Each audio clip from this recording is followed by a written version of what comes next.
এখানে একটি গুহা বানানো হয়েছে, যে গুহার ভেতরে এমন সব কাহিনী আমরা দেখতে পাবো বা এমন সব কাহিনীর অবতারণা করা হয়েছে। একটা তিমি মাছ ইউনুস নবীকে খেয়ে ফেলেছিল, সেই ঘটনা, সুলাইমান নবীর সঙ্গে পিঁপড়ার যে ঘটনা, আর মূসা নবী সাগরকে 2 ভাগ করে ফেলেছিলেন তার লাঠি দিয়ে, তারও বর্ণনা আছে এখানে। নবী মোহাম্মদের যে ঘটনা, চাঁদ ফেটে গিয়েছিল, আর ঈসা নবী আল্লাহর থেকে নির্দেশ প্রাপ্ত হয়ে মৃতকে জীবিত করেছিলেন, সেই ঘটনাও আছে এখানে। চলুন এই ক্যাপটির ভেতরে, গুহার ভেতরে যাই। আরবি ভাষা, ইংরেজি ভাষা ছাড়াও যে অঞ্চলের যে ভাষাভাষীর মানুষ এখানে আসেন, সেই ভাষায় তুলে ধরা হয় ঘটনাগুলো। পার্কের এই গুহার ভেতরে দেখানো হয় মূসা আলাইহিস সালামের সেই অলৌকিক ঘটনা। ফেরাউন তার দলবল নিয়ে মূসাকে যখন হত্যার উদ্দেশ্যে তাড়া করে, তখন আল্লাহ তাআলা হঠাৎ সমুদ্রের মাঝখান দিয়ে রাস্তা করে দেন। সেই অলৌকিক ঘটনা এখানে তুলে ধরা হয়। মূসা আলাইহিস সালাম ও তার অনুসারীরা অনায়াসে যেভাবে সমুদ্র পার হয়ে যান, এরপর সাগরটা দ্বিখণ্ডিত হয়ে ফেরাউন ও তার দলবল সেই সাগরের ঢেউয়ে সাগর তলে পড়ে মারা যায়। নবীর লাঠিতে সাগরের রাস্তা তৈরি হয়ে যায়, আবার সেই লাঠিতেই রাস্তা ভেঙে 2 খণ্ড হওয়া সাগর একসঙ্গে মিলিত হয়ে যায়, সেরকমই ঘটনা। এছাড়া ইউনুস নবীকে কিভাবে একটি তিমি মাছ খেয়ে ফেলেছিল, পরে আল্লাহ তাকে কেন ক্ষমা করে দিলেন, তার বর্ণনাও এখানে তুলে ধরা হয়েছে। কোরআনে উল্লেখিত এরকম বেশ কয়েকটি উল্লেখযোগ্য ঘটনা এখানে দেখতে ও শুনতে পাবেন। 2 পাশে পানির ধারা বয়ে চলছে যেন স্রোতস্বিনী, মাঝখানের রাস্তা ভাগ করে দিয়েছে যেন আলাদা হয়ে গেছে নদী বা সাগর। দর্শক, কোরআনের কোন ঘটনার সঙ্গে এই দৃশ্যের মিল খুঁজে পান কমেন্টে জানান।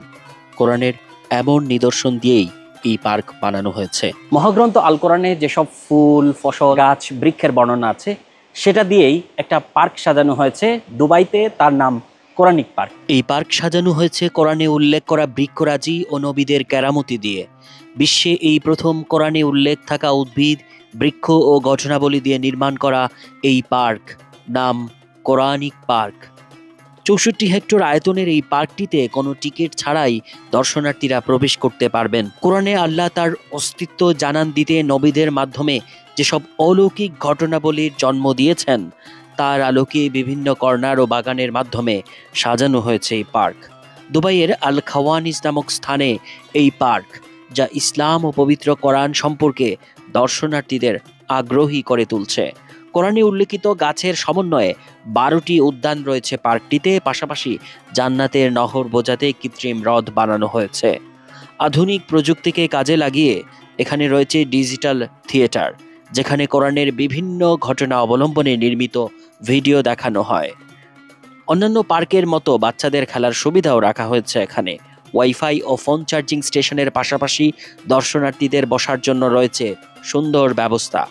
কোরআনিক পার্কটি বিভিন্ন সংস্কৃতি, ধর্ম ও জনগণের সঙ্গে বুদ্ধিভিত্তিক ও সাংস্কৃতিক যোগাযোগের সেতু বন্ধন ও ইসলাম ধর্মের সাংস্কৃতিক অর্জন সম্পর্কেও আগ্রহী করে তুলবে যে কাউকে।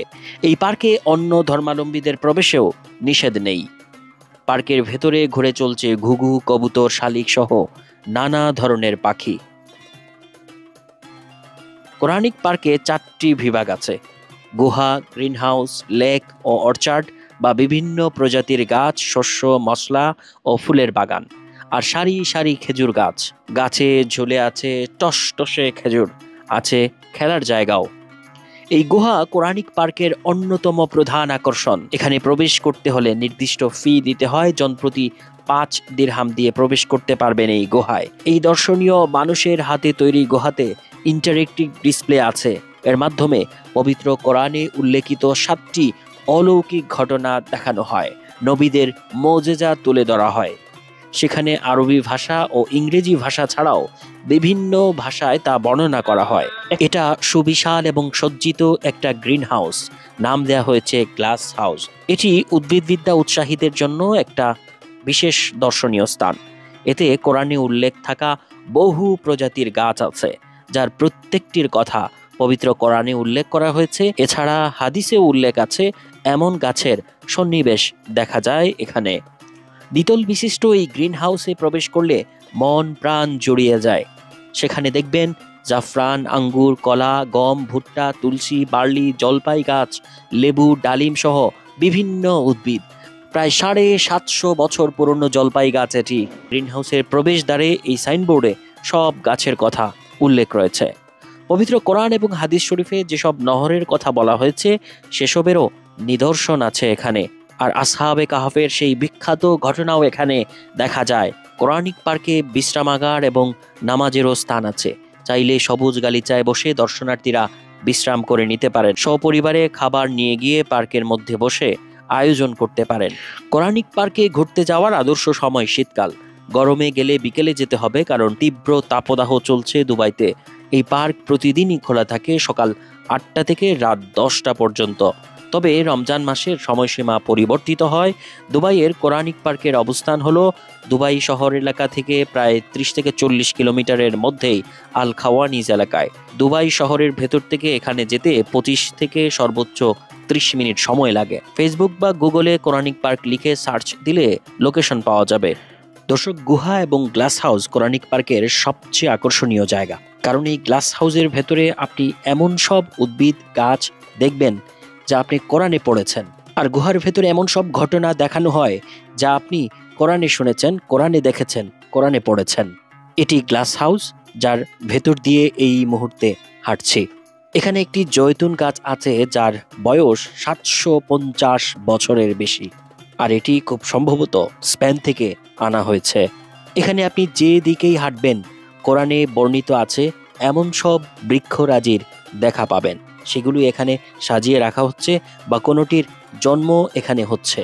আর প্রতিটি গাছের সঙ্গে তার পরিচয় এবং কোরআনে যে এটি উল্লেখ আছে তার বর্ণনা দেওয়া হয়েছে, বা হাদিসে রয়েছে এমনটা উল্লেখ করা হয়েছে বা লেখা হয়েছে। মহাগ্রন্থ আল কোরআনের বিভিন্ন সূরায় এসব গাছ, লতা, গুল্ম আর ফুল ফসলের কথা উল্লেখ করা হয়েছে বলেই এখানে সেগুলোর জন্মানো হচ্ছে বা সেগুলো লাগানো হচ্ছে বা সেগুলো দেখানো হচ্ছে এবং লাগানো হচ্ছে। একের পর এক সেগুলোই ঘুরে দেখছিলাম এই গ্লাস হাউসের ভেতরে। কিছু কিছু জায়গায় নতুন করে গাছ লাগানো হচ্ছে এমন দৃশ্য দেখা গেছে। দেখুন, এটি আঙ্গুর ফলের গাছ। এর কথা হাদিসে রয়েছে, যে কারণে এখানে উল্লেখ করে দেওয়া হয়েছে হাদিসে এই গ্রেপস বা আঙ্গুরের কথা উল্লেখ রয়েছে। এটি আঙ্গুর গাছ। কোরআন এবং হাদিসে এই আঙ্গুরের কথা উল্লেখ রয়েছে, যা এখানে লেখা দেখতে পাচ্ছি। দেখুন, এটি 3 ফল। 3 নামে তো কোরআনে সূরাই আছে, ওয়াত্তিনি ওয়াজ্জাইতুন, সেই 3 ফল এটি। এখানে 3 ফল লাগানো হচ্ছে এবং 3 ফলটি দেখানো হচ্ছে। দেখুন, এটাই 3 ফল। এখানে কাঁচা 3 ফল দেখা যাচ্ছে। 3 ফলের গাছ দেখছি। ওয়াত্তিনি ওয়াজ্জাইতুন ওয়াতুরি সিনিন ওয়া হাযাল বালাদিল আমিন। মহান আল্লাহ এই 3 ফলের নামে কোরআনে শপথ করে কথা বলেছিলেন। এটি সেই 3 ফল। বাংলাদেশিদের কাছে এই 3 ফল ততটা চেনা নয়। দেখে নিন এই 3 ফলকে। এছাড়া এখানে দেখতে পাচ্ছি অ্যালোভেরার গাছ রয়েছে। দর্শনার্থী যারাই আসছেন সেগুলো মুগ্ধ হয়ে দেখছেন। দেখুন, এখানে ব্ল্যাক হেনা দেখা যাচ্ছে। এই ব্ল্যাক হেনার কথাও হাদিসে উল্লেখ রয়েছে বলে এখানে ব্ল্যাক হেনার গাছ দেখতে পাচ্ছি। এটি ব্ল্যাক হেনার গাছ। ডালিম বা আনারের কথা মহাগ্রন্থ আল কোরআনে রয়েছে। এখানেও বলা হচ্ছে যে কোরআনে ডালিম বা আনারের কথা আছে এবং এটি সেই ডালিম বা আনারের গাছ এখানে লাগানো। দেখুন, এটাই ডালিমের গাছ। আমি ছুঁয়ে দেখছি এই গাছটি এখানে লাগানো হয়েছে গ্লাস হাউসের ভেতরে। আরও দেখছি সাফরন। বলা হচ্ছে এটার কথা হাদিসে আছে। এটা এমন একটা পার্ক যেখানে কোরআন হাদিসে যা আছে সেটাই লাগানো হচ্ছে, সেটাই দেখানো হচ্ছে। দেখুন, লেন্টিল, ডাল, কোরআনে রয়েছে এর কথা। কোরআনের কথা অনুযায়ী এখানেও রয়েছে এই লেন্টিল বা ডাল। সূরা বাকারায় এর উল্লেখ রয়েছে। কোরআনে বিভিন্ন সময় পড়েছেন যেসব বৃক্ষের কথা, যেসব ফুল ফসলের কথা, এখানে আসলে সেগুলোই আপনি দেখতে পাবেন, সেগুলোরই দেখা পাবেন। সেসবই ফুটে উঠছে বা লাগানো হয়েছে বা লাগানো হচ্ছে, এমন দৃশ্যটাই দেখছি। দেখুন, পামকিন, মিষ্টি কদু বা মিষ্টি লাউয়ের কথা কোরআন এবং হাদিস 2 জায়গায় আছে, সেটাই এখানে উল্লেখ করা হয়েছে এবং দেখানো হচ্ছে। মিষ্টি লাউ বা মিষ্টি কদু, পামকিনের গাছ। গ্লাস হাউস যেন কোরআনের প্রতিচ্ছবি, এমনটাই দেখছি ঘুরে ঘুরে। এবং দর্শনার্থীরাও এসে বেশ মুগ্ধ হয়ে এগুলো দেখছেন যে কোরআনে যেসবের কথা বলা আছে সেসব গাছ এবং বৃক্ষ যদি সামনাসামনি দেখা যায় এবং একসঙ্গে যেগুলো কোরআনের বিভিন্ন সূরায় যার উল্লেখ, যেসবের কথা আল্লাহ বলেছেন, শপথ করেছেন, বিভিন্ন গুণ উল্লেখ করেছেন বা বিভিন্ন কথা বাণী দিয়েছেন, যেসবের উল্লেখ করে, যেসব গাছ, লতা, গুল্ম, উদ্ভিদের নাম মেনশন করে। এই গ্লাস হাউসে প্রবেশের মুহূর্তেই আপনি একটি সাইনবোর্ডে দেখতে পাবেন কি কি গাছ এখানে আছে, এবং কোরআন এবং হাদিসে যেসব গাছের কথা উল্লেখ আছে, ওদ হতে পারে বা বিভিন্ন ধরনের ফসলের গাছ, বৃক্ষরাজি, তার বর্ণনাই কিন্তু এখানে আছে, তার লিস্টটা দেয়া আছে এখানে। গ্লাস হাউস দেখার পরে আপনি চলে যেতে পারেন গুহার দিকে, যে গুহায় আসহাবে কাহাফ বা নবীদের বিভিন্ন ঘটনার উল্লেখ আছে। আর এই গুহায় গেলে আপনার মনে পড়বে আসহাবে কাহাফের সেই ঘটনার কথাও। এই গুহার ভেতরে নবী রাসূলদের যেসব ঘটনা কোরআনে উল্লেখ আছে, সেই সব ঘটনাকে একটি ভিডিও চিত্রের মাধ্যমে প্রদর্শন করা হয়। দর্শক, দুবাই ভ্রমণে গেলে এই কোরআনিক পার্ক ঘুরে দেখতে পারেন, পরিচিত হতে পারেন কোরআনে উদাহরণ দেয়া, কোরআনে বলা সেই সব নিদর্শনের সঙ্গে, আর শেয়ার করতে পারেন এই ভিডিওটি, অন্যরাও দেখবে। তাহলে কোরআন সবসময় মানুষকে সহজ, সুন্দর, সত্য পথ দেখায়। কোরআনে আল্লাহর বাণীর মধ্যে রয়েছে মানুষের জন্য কল্যাণ। কোরআনে আল্লাহ মানুষের উদ্দেশ্যে প্রথম যে বাণীটি দিয়েছেন, প্রথম যে কথাটি বলেছেন, সেটি হলো জ্ঞান অর্জন করা, পড়া, জ্ঞান অর্জন করা, বুদ্ধি অর্জন করা। কোরআনে আরও আল্লাহ বলেছেন, বারবার বলেছেন, যারা সৎকর্ম করে, যারা ভালো কাজ করে এবং বিশ্বাস স্থাপন করে, তাদের জন্য সুখবর, তাদের জন্য অনাবিল সুখ এবং শান্তি তথা জান্নাত।